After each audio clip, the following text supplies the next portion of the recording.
All right, so we're talking about this idea of Sfirat Omer, counting the Omer. And it's a commandment. It's a commandment in the Torah. And like all the commandments, and like every idea in the Torah, in fact, every sentence and every word of the Torah is coming to teach us about something about life. And more exact, it's coming to teach us about our responsibility in life. Because the main novelty of a human being is that human beings have responsibility. I mean, there's other aspects of a human being. Of course, they can build things, they can do things, but they're not just so much that they do. I mean, beavers also build, but human beings have this thing called responsibility. And eventually, they can realize that the more your person's responsibility is, the more, in a way, he's accomplished. It's more, so to speak, human. So a person, let's say he's a big rock star or something, or he's a big this, and he's tremendously powerful, right? Stalin or something like that. He's got millions, billions of people that are, that know who his name is, and they're bowing down to him and like this. But he doesn't feel any responsibility. He just wants to receive. There was somebody just recently in Israel. He was a big television star, and he had a big rating, tremendous rating on the television. I saw 5 minutes of one program of his. I just thought it was just ridiculous, but he was really, very popular, and he lost his rating. It went down instead of, how many, 2/3 of the television watchers, he only got 1/3 or something, and he committed suicide. It's because he didn't feel he had responsibility. It wasn't any in the world for anything except to receive. So nowadays the name of the game is to receive. Everybody wants to receive. That's what life is all about. You win this contest and you make this prize and you have more zeros in your bank account and you this. So but what's really is life going about? Everybody's running around trying to receive as much as possible, but really that's not really man. That's basically an animal. That's what animals want to do.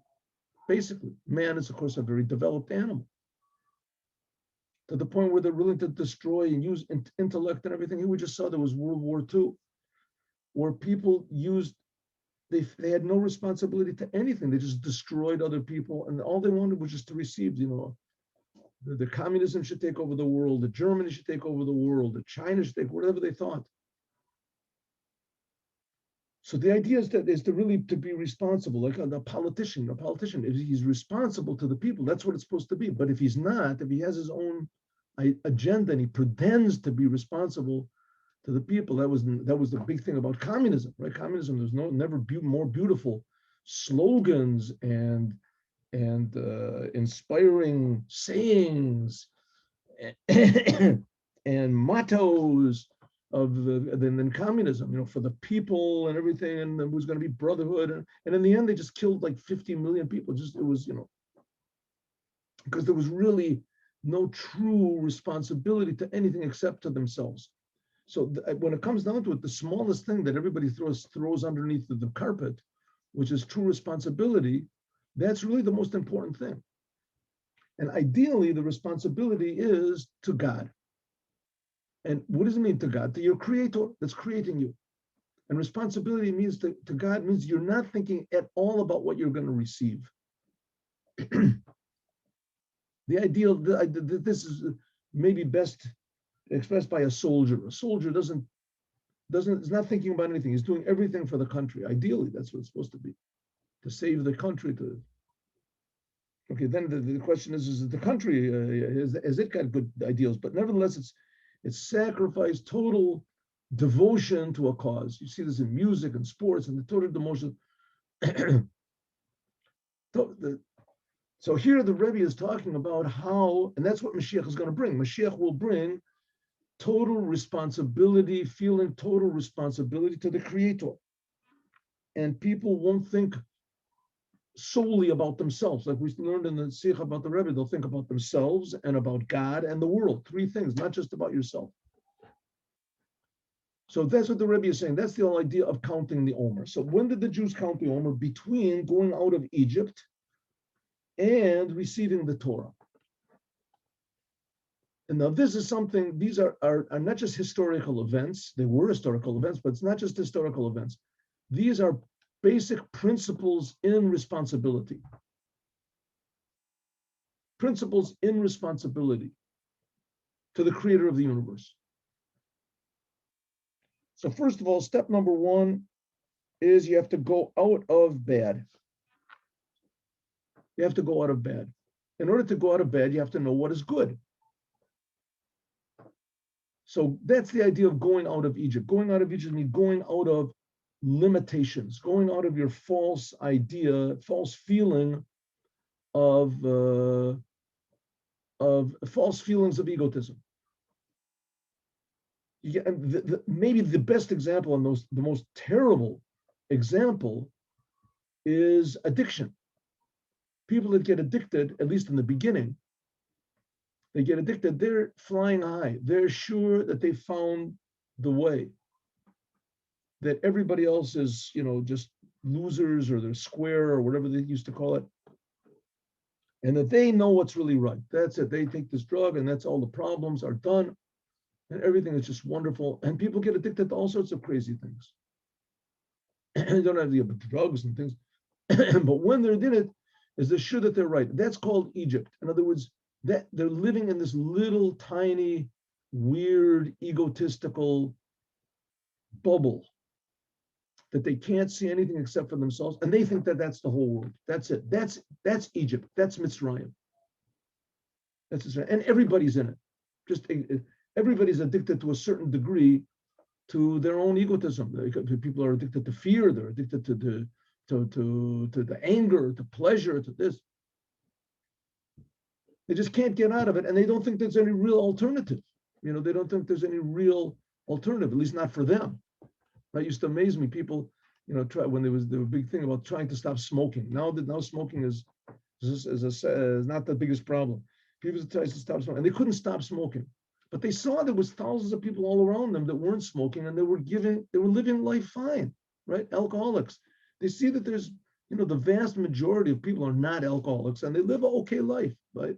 So they just can't imagine how you could possibly do that. You can't. It's just impossible. When as soon as they get some urge, whatever, things are good, things are bad, there's any little excuse, they go and they drink. So that's called being addicted. A person is addicted because what does addiction come from? It comes from selfishness, intense concentration on oneself. Thinking about I want, I think, I. And that is everybody's problem. Nobody is free of that problem. So that's called going out of Egypt. You have to go out of Egypt all the time. Okay, now what do you have to go out of? What's the alternative? There's an alternative to yourself. What's the alternative?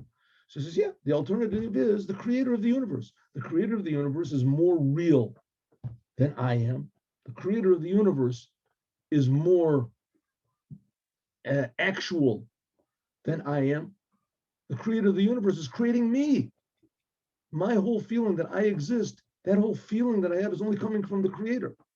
The creator is infinitely, infinitely more real and great and true and existing than I am, than I can possibly believe. That's the alternative, to be connected to the creator. And when you're connected to the creator, it's not explanation that as soon as you connect to the creator, that's it. You turn the lights off, you don't exist anymore. No, exactly the opposite. He's creating you. He wants you to be here. The creator wants me and you and everyone. He wants us to be here. He wants us to be here. So connecting, the more you connect to the creator, the more you connect to your true responsibility, why he's creating you. The problem is it's very easy to say, but to do it is not so easy. So in order to do it, you have to think. You have to think about the greatness of the creator. And that's what the Rebbe is talking about. When a person thinks and he realizes that the whole world is just a big creation, and that it's just a creation from God's kingship, Malchut, the lowest aspect of God's, what's called 10 sfirot, 10 aspects of God's personality, right? That's what Kabbalah brought to us, that God has a personality. And then this Friday is going to be Lag BaOmer. Rabbi Shimon Bar Yochai, he was the one who really explained this idea of God's personality, of the 10 sphirot of God, how there can be 10 and they're really infinite. If they're 10, then each one must be separate from the other one. How can there be such a thing, right? So that's this whole secret of faith in God. You don't believe that God has a personality, you start worshiping people and idols and spirits and powers and ghosts and whatever, and angels, right? All sorts of forces and what do they call other gods, right? There's these religions that have like 1,000 gods. Perish Malchutcha. And this same God, he gave the Torah, right? He gave the Torah to the Jewish people, to the whole entire world. Okay, but the ideal here we're talking about is, let's just leave the Torah for a second. Here we're talking about personality, like Abraham, desire to serve God, being free from godliness, right? Going out of ourselves. That's what the Rebbe here calls going from below to above. He calls that also running, rotzo. And he said that the whole principle of life is, how do you call it? Pulsating. Going and receiving, coming closer to the source and going back from the source. So this is the idea of coming closer to the source. That's going out of Egypt, means leaving the false feeling that this world is all there is. So it says God enlivens the world. Not like the soul enlivens the body. So again, what is the Rebbe talking about? This is not interesting stuff. I mean, it is interesting, but it's not interesting stuff to tell us, wow, this is Chabad Chassid. Now I start to understand. That's also very nice, good, but that's not the point. The point is to feel your creator, to feel that the whole world is a creation and it's being created. To feel this, that's the idea. When a person starts to feel this, he experiences love. Love. First of all, awe, if you want to call it fear. And then after that, he realizes, wow, it's like stepping into the elevator shaft. I thought I was the whole picture. I thought everything was so firm. Like you're riding in an airplane, you don't know you're in an airplane. Right? Somebody says, look out the window. He says, what's that? That's New York. Hey, how did it get way down there? Where are we? What's going on over here? How did I get up there? There's people that are tremendously afraid of flying in flights, and they're right. They're right. They're very logical. That you're doing this big ball of iron a mile above the ground. But if you fall down one stair and you just fall down on the street, on the sidewalk from nowhere, you just fall down. How tall are you? 5'5", you fall down and you could break an arm. And here you're a mile up in the air in this big ball of iron. That's what to be afraid of, right? So this is awesome. Well, it's the same type of feeling that you can get when you realize, hey, I'm being created. I'm standing on absolutely nothing. I'm being created from absolute nothingness. That's a sort of a scary thing. Then on the other hand, you think, but I'm being created. I mean, every second God is creating me. So then then you start to have a feeling of love. And those two feelings of fear and love, and then you start to have a feeling that, wow, God is infinitely greater than I can even imagine. Now I have a little sort of an inkling. He's even greater than that. That's called faith. That's really the basis of life, is love and fear and faith in the creator of the universe. That's going out of Egypt. Before that, we have love and fear and faith in ourselves. You have love. A person loves himself infinitely. He has fear something's going to happen bad to me, right? And if he's lucky, he has faith that you can flow with life, right? You're flowed. If you don't have faith, then you're going to be afraid of every little tiny thing, right? You have no basic faith in life. Bad situation. But here we're talking about having faith in the creator of life. That's talking about going out of Egypt. It says, God's essence and his being, is elevated and elevated.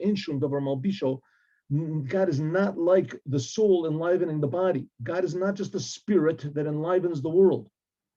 God is not just some sort of a big angel that's sitting up in the heavens far away from us. You can say that he is also that. God is also infinitely far away from us. It says that the God fought against the Egyptians, that God fought the enemies of the Jewish people, that God created the world. The world seems to be separate. So God is this, like Isaiah said, he saw God sitting on a throne, but he's not limited to just that. The fact of the matter is that God enlivens and creates the world all the time, but he's not enclosed in the world like clothed in the world like the soul is in a body. Nothing can limit or enclose God at all. The God is past, present, and future without any change. Like it says, I am God, I never changed. We did this yesterday. God, you are the one before the world was created. You are the one that's after the world. The same God, Bali Shum Shinui. Kalal. So God is creating everything, and he's creating it, so to speak, from himself. But now when we see that God doesn't change at all, I mean, that makes absolutely no sense. At least it took him time, right? A little energy, a little something. I mean, here is the world. The world is here, right? Right? Not exactly. What do you mean, not exactly? We're sitting, we're talking. Who am I teaching? Who am I reading? I'm here, right? That's you. What you feel that you're here. But the fact of the matter is if you really look at it closely, you're not here at all. You're not here at all, right? The past is gone. The future hasn't come yet. The present is like a nothing, right? You can't really put your hands on what the present is. Not only that, according to science, what is everything made of? It's made from atoms. I don't know what the latest. I'm not keeping up with science, but at least 100 years ago, that was what it was. Right? I think Niels Bohr or something. He figured out that there's these atoms and that there's the atomic chart, and that there's these electrons going around these neutrons and the nucleus, and it's going around, and 99.9% of it is empty space between the nucleons and the electrons, and the whole thing is empty. So it's all empty. Now they find the whole thing is just made of energy anyway, so it's not really mass. So if so, we're even according to science, the world is like 99.9%. I don't know what, something empty space between the electrons and this. I'm not, like I say, I'm not up to the whole business when it's going on. But for sure, it's not a normal physical world like we see. All of a sudden we see people and they have money in the bank. There's a bank. It says, no, there's no bank. There's no money. Right? Okay, that's ridiculous. Of course there is. But if you look at it closely, you'll see that the fact of the matter is that it's all coming from nothing. Energy, spirit, I don't know what you call it. Judaism says it's all coming directly from God, and that God wants there to be a world. The world is tremendously important to God, more important than we can possibly imagine. But on the other hand, what is God? Totally incomprehensible. Like I said a lot of times before, God does not really exist. He creates all existence. We don't have no way of understanding what that means. But this is God, and he's infinitely good and infinitely close to us and infinitely distant at the same time. That's what it says. The whole entire world that we're so involved in, and the world that arouses our emotions and that can trap us if you don't look at it properly. It says that the world is just created from what's called God's word. This is what enlivens and creates all of the worlds. So if that's so, think what God is. And when a person starts thinking, then he gets this, what we've talked about before, fear, awe, then tremendous love, and then faith. And that's going out of Egypt. That's what it means, that God, your kingship is the kingship of all the worlds. This was King David said. Just look at the praises of King David in Psalms. Hainu, Shekol, all of the worlds. Even though they are tens and tens of thousands and thousands and tens of thousands. Like it says, Hayesh Mispar Ligadudav, it says that in every encampment of angels, there are tens of thousands, 100,000 angels in every single encampment. But there's no number. If so, there's a number to the angels. That's the number of angels in every camp. But there's the number of camps of angels is infinite. Omina Oretz L'Rakia, it says that there's a distance, spiritual distance, it's called 500 amas, whatever. But nevertheless, all of these worlds, as big as they are, and as infinite as they are, Atzilus, Bria, All of them are absolutely nothing. Shehu b'chinas Ein Sof, because God is unlimited, really. And this makes no sense. There's no way we can possibly imagine what that is. That even if you take the number one regarding 10,000 or a million or a billion or a trillion, there's some sort of a relationship of a rub or above us. But if you take 100 trillion, a quadrillion, whatever you want, in regarding to Ein Sof, infinity, so there's no comparison whatsoever. And we're not talking about mathematical infinity. We're talking about true infinity that creates all being. Therefore, by means of person, when he thinks about this, then a person will be bittul surrendered all the time. By means that that by means of this, by means of the angels thinking about this, is their tamid burning up to God. And when a person thinks about all this, but Omer kadat deeply and takes it really to heart, azai then mimela. This is supposed to be the idea of prayer in the morning. Idea mimela. That's why Jewish prayer is so long. There's all these Psalms of King David, and because we're thinking about, is this really true? I mean, this is really true. God is really creating me. A person starts thinking about this, azai then automatically, boli de rotzo, he comes to what's called going up to God, running.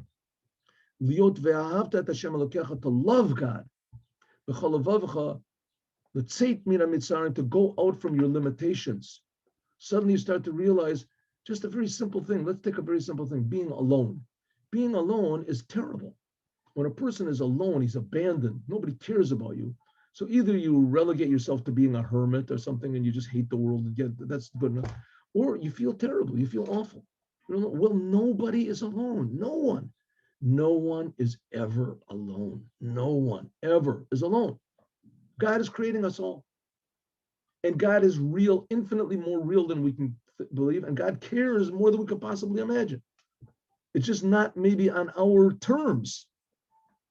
Mashiach will make it that we'll have wider terms, have more love and fear and etc. of God, and then things will change. The world will be different. That's what we're hoping. But nevertheless, that's called going out of our limitations. That the whole world is limited. It's a creation. That's why God made it. Like it says that the upper worlds, it says that they're 500 years, not light years, some other way of explaining spiritual years.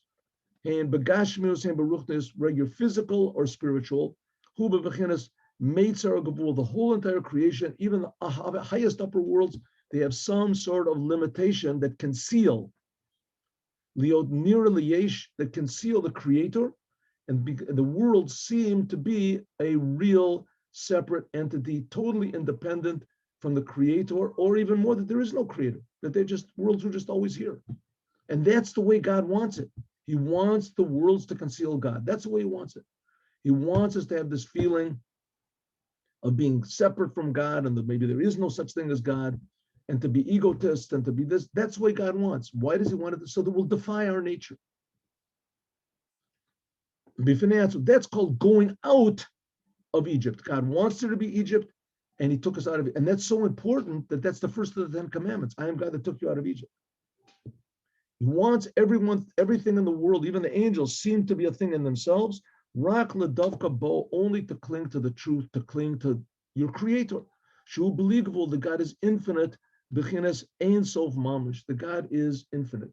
Now again, I want to stress, what happens when a person connects to infinite? He explodes, or he just dissipates, or he evaporates, or he just goes into this trance and doesn't care about anything in the world, and he's like, the Walking Dead or something. No, exactly the opposite. The example of a person that was totally, the two examples are King David and Moses. It says they didn't even used to sleep. It says that Moses, on the last day of his life, he wrote 13 Sefer Torahs. 13 Sefer Torahs he wrote with his hands. They were kosher Sefer Torahs. You can't write them by miracles. It has to be done in a real way. He was active. There was nobody more active than him. King David, the Maimonides, all these people, right? The rabbis of the Talmud, of the Mishnah, these people were activated. Amazing. Rabbi Shimon Bar Yochai, we're going to have him. His your citizen. A person that's connected to the oneness of God, he's dynamic. Because that's why God is creating us. That's called going out of Egypt, to go out of all the limitations. When the Jews were in Egypt, it says Paro said, right? Moses went into Paro and said, Paro, I got a message from God. Who's this God? Just listen.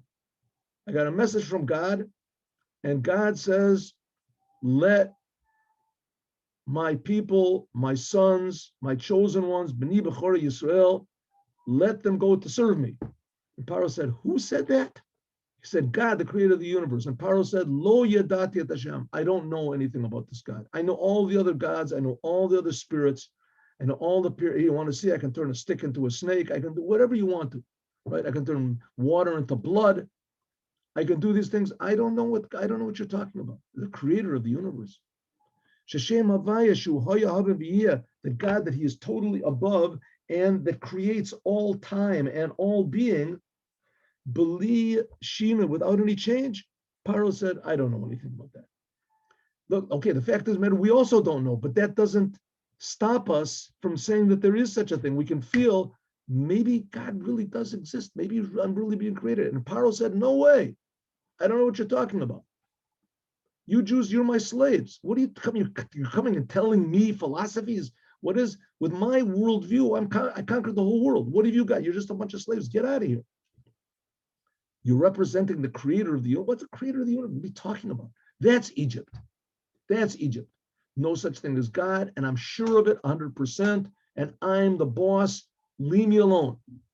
Ra, Shem Elokim. All that they did know is the name Elokim, a mechase or master that conceals and hides. This power will say, okay, I agree. There's powers of nature. The od yesh v'davar b'finei atzmo, that everything is separate on itself. This, by the way, is the God of Spinoza. This is the God of Hinduism.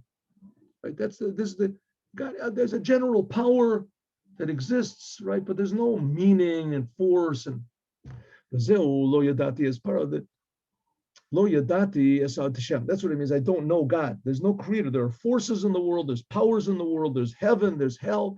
There's this, there's that. But there's not a creator alone that creates everything, that gave the Torah. That's what I want. No such thing.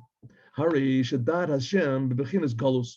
It means that's paro, that the knowledge and awareness of the fact of the creator of the universe, true responsibility to the creator of the universe, that's the essence of man, that was totally concealed. Paro said, I'm the boss, I'm God.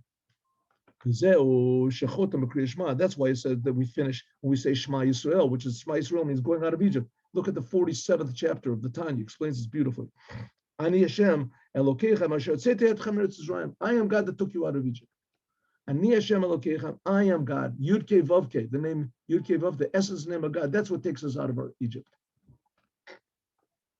So again, you want to go out of your personal limitations and become really dynamic and happy and etc. That comes by thinking deeply, contemplating. Am I being created? Are the worlds being created? Is God really created? Is God really more real than me? It could be that all my reality really comes from God. This is a very impossible idea to comprehend. But when a person begins to think in that direction, then he is connected to the creator of the universe. In mind and in heart. There are other ways, we'll see. That's called going out of Egypt, going from below to above. That's what it says, Tefilut Avot Tikna. That's what it says, that the prayers that Abraham, Isaac, and Jacob, they established the prayers. Perush, Avot, this is Chesed, Gevurah, Tiferes. The fathers, there are the emotions, they represent the emotions of God. They brought the emotions of God into the world.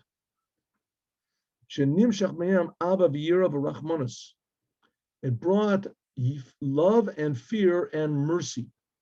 That's Chesed Gevurah Tiferes. That's Avram, Yitzchak, and Yaakov. I know. What do you mean that the prayers are prayers? Well, yeah. First of all, you have to look at the Jewish prayers. Get a Jewish prayer book, and look at it in English. Translate the words in English. Most of the beginning is just Psalms of King David.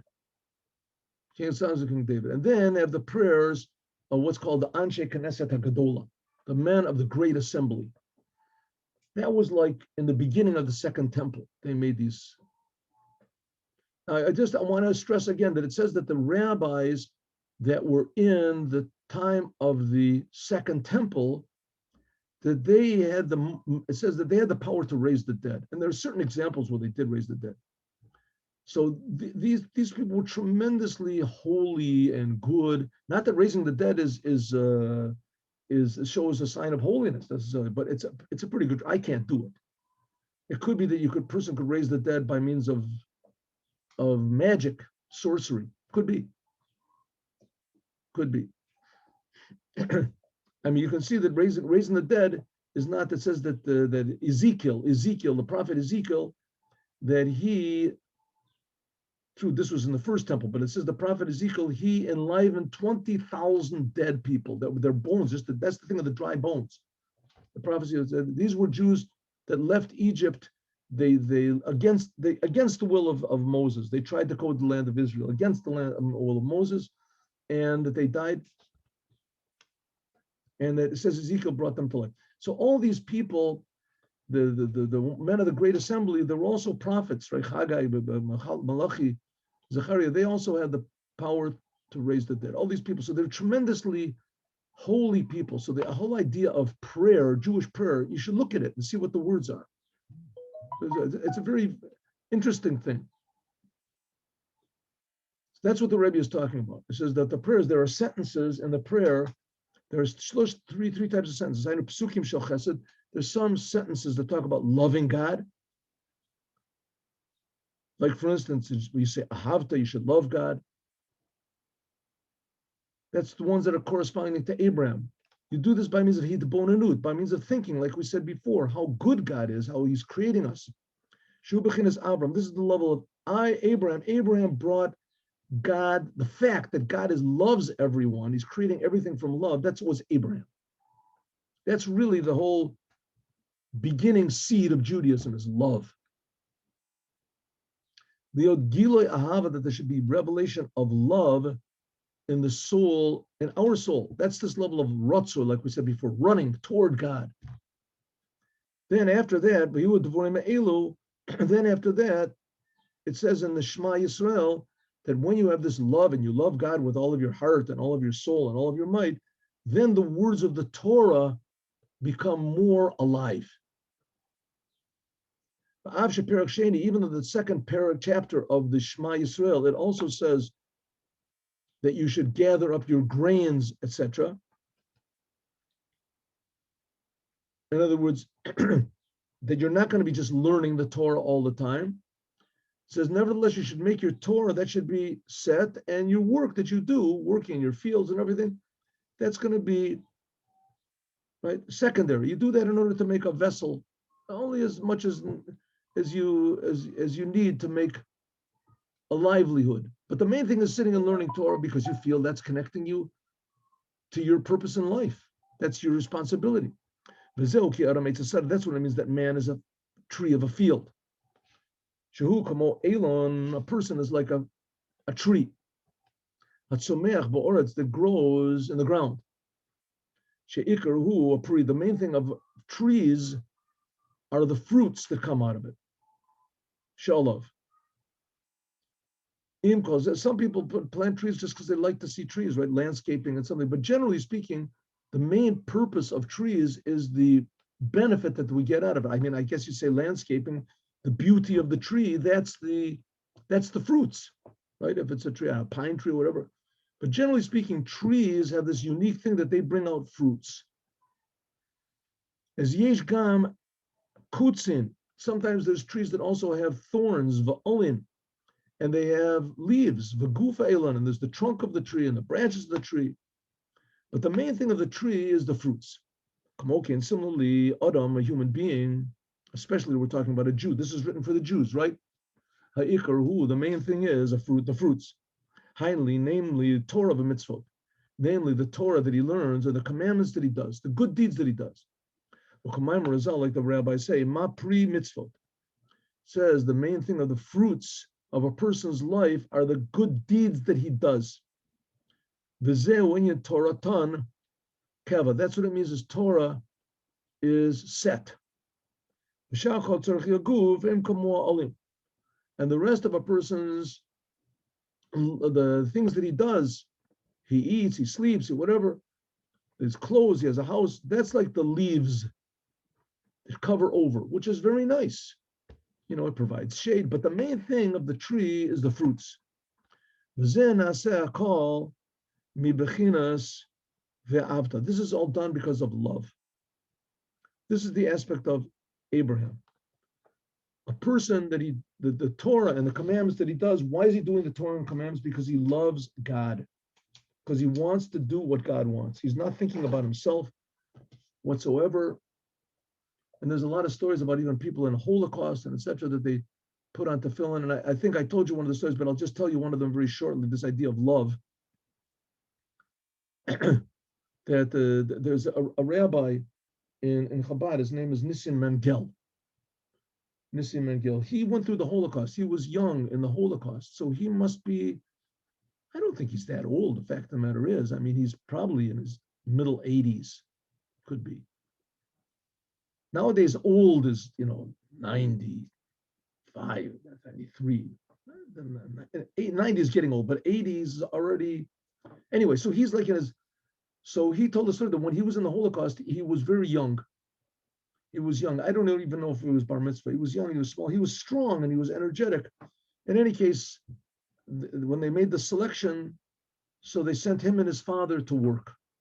And he was very small. It was, for some reason, they didn't kill him, or he ran over to his father. I don't remember what the thing was, but in any case, they told him that he was selected to go to the left side, and those were the people who worked. So when they got in, they took off their clothes, they put their clothes on a big, huge pile, and they put on clothes of the concentration camp, and there were no clothes to fit him. So the Germans are very, very exact people. They're very precise. So they saw him with these, the next commander, whatever, that saw him with these garments. Says, what type of garments are those? It's not fitting. You won't be able to work with it. Go back to the pile, get your garments until we find garments for you. So he went back to the pile and he found his garments, and he also found his father's garments. He went in with his father. I don't know if I mentioned that. I'm sorry. He went in with his father. So he found his father's garments. He found there were two little bags. And he looked and saw one of the bags. He was pretended like he was rummaging around, and he had permission to go. So he had permission there from this, higher commander. In one bag, there was a couple of sardines, and in another bag, there was a pair of tefillin. So he took the two bags and he stuck them under his shirt, and he went and he stood next to his father in line. And when he was sure there was nobody watching, so he slipped his father one of these bags, gave him, first of all, the bag that had the sardines in it. His father saw the sardines, and he was so overjoyed. He realized that this could mean the difference between life and death. After a day, 2 days, you don't have anything to eat. You eat one sardine, it's a big meal. So then as soon as he says his father was very happy, he tried to conceal his happiness. But when he showed him the second bag, when he had the tefillin, his father just burst out in just tears of joy. He said he never saw anything like that. And somehow or other, the word got around to the others that there was somebody that had tefillin. And they used to sneak out. In the daytime, you couldn't put on tefillin because they made you work the whole day. So they would sneak out of their barracks. In the nighttime, it was dangerous. You had to cross over if you got killed. They would sneak out of their barracks in the nighttime and put on tefillin for like 5 seconds. And people would stand in line, and it means that they had to sacrifice their precious sleep. Sleep was the only time that you weren't in the concentration camp. You were asleep. You weren't aware of all the death and the. And he said, that's what a Jew is. They stood in line in order to put in, and they were put in concentration because they were Jews, because they did or they had the potential to do the commandments. He says, that's Abraham. That's love. Unconditional love of God. Unconditional love. Because God also loves us unconditionally. That's the fact. And not just the Jews, all of humanity. Unconditionally. Just hoping that everybody will return, stop worshiping whatever they do, and start worshiping only the creator of the universe. That's what Mashiach is going to do. That's Abram. Then we have Yitzchak. Yitzchak, that's the level of Gevura, that's the level of power, severity. That comes fear. Pachad Yitzchak. Pachad Yitzchak. God is very nice, wonderful, but on the other hand, don't mess with him. I mean, he's the creator of the whole universe, right? You don't mess with a policeman. If you're smart, you don't mess with the chief of police. You don't mess with the king. Here's the king of the whole universe. God is the king of the universe. He's creating me. He could in 1 second just turn off the lights if he wants to. The fact that he doesn't, that's love. But the fact that he could, that's fear. My whole life depends on absolutely nothing. Awe, fear. Don't take God, don't get too chummy, right? Yes, I miss a day. Yes, I lie a little bit. Right? Watch out. That's all the negative commandments. Then there's the level of Yaakov. Yaakov is the level of mercy. This is what's the Rebbe talking about this? This is the idea of prayer. The idea of prayer is going out of Egypt, thinking about God, thinking about how good God is, how powerful God is. And then there's the third aspect of mercy. The Hainu Misha Libo Kaleva Evan, a person who's got a heart like stone. Sha'av Shemitbun, and even though that he thinks about all these things, Lo Yavo, he's not coming to love. Umekriya Shema, he doesn't come to love God with anything. Because he's more attached to the world. Liot yesh v'davar b'fnei asmo. Right? When he eats a meal, that's real. Right? Puts the food in his mouth, that's real. Cellular phone, that's real. Money, that's real. God, the rabbis say it's real. I don't even know what they're talking about. Right? No, you should get excited. You should have love. I don't even understand what in the world. How can I have love? It's like telling me that I should have love for the moon or something. I don't know what you're talking about. The planet Mars. I don't know what it doesn't do anything for me. It says even if a person has a heart like a stone, because of this, his heart is like stone. So what are you going to do? On the other hand, you say, what? I mean, I realize there's this thing of loving God, and that's the message that I have the responsibility, and that's a human being. I don't feel anything. What can I do? The Ora Rachamim, mercy, al nafshel. Like it says, Yaakov asher pares Avram. It says that Yaakov redeemed Abraham. And I'll explain this, and then we'll go on to the next one. But there are these sentences of mercy in the tefillah and prayer. Here we see mercy. Avinu avarachaman rachem aleinu. Have mercy on us. Ten b'libeinu. Put us in our heart, the second blessing of Kriyashma in the morning. Put into our heart understanding to understand you, God. Mercy. Just in a short way, asking mercy from God. Please, God, please have mercy. Give me understanding. There was once a rabbi. I'm sorry. There was once a simple Jew, very simple Jew. And he saw that when the rabbi would pray, that he would really, he saw that he was like just in a different world. He was really talking to God, and he was really, sometimes he would cry, and sometimes he would sing these beautiful, deep songs, and you saw that he was like in rapture in the rabbi. So he went to the rabbi and said, Rabbi, can you teach me what's going on? And the rabbi said, listen, it says in the Shema Yisrael, you're supposed to love God with all of your heart and all of your might. Just think about these things here, the things we just thought about. He said, okay. Comes back a week later, says, Rabbi, I tried, I don't, nothing happens whatsoever. I try to think, I don't know what you're talking about. I can't. Maybe write it down. So the rabbi writes it down. He comes back a week later and says, I don't know. I'm sorry, Rabbi. I just can't get excited about these ideas. God is creating me, and it's nice, but so the rabbi said, listen, is there anything in your life that ever made you emotional, like fear? Did you ever have fear or something? He said, oh, yes. Said one time when I fed my chickens, is one of the turkeys got mad. If you've ever seen a turkey, I don't know if you've ever seen a turkey, but turkeys have a really wide wingspan. They have really wide wingspan, 6 feet, I don't know, something like that, as long as a person, maybe bigger. And, they get angry. So he says, one of the turkeys that got angry at me, and he came running at me, and I was so scared. I was just petrified. I couldn't move. And the days afterwards, it was just, to get over the shock. So the rabbi said, okay, I want you to know something. God is bigger than a turkey. And he's more real than a turkey. So every time when you say Shema Yisrael, you think about that turkey. That's what you think about.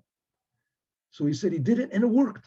Sure enough. So everybody saw this person, and he's, rolling on the ground. They would think he's the greatest, holy man in the world. He's thinking about God, but he's really thinking about a turkey. Okay, but in a way, that's better than nothing. At least it's a way to approach the idea.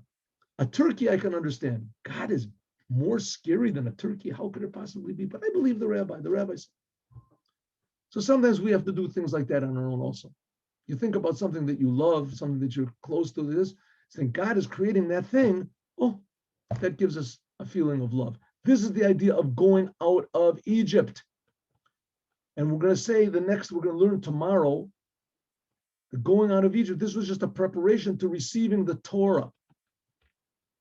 And between that, going out of Egypt and receiving the Torah, which receiving the Torah is a big revelation from above, in a way that's settled in our mind, in order to bridge that gap from us going out and away from what we are, to receiving this amazing revelation of God on Mount Sinai, there has to be a preparation. There has to be an interim period. And this interim period is the counting of the Omer, the 49 days. And that's what we're going to explain, God willing, tomorrow. Now we'll learn Dvar Malchut.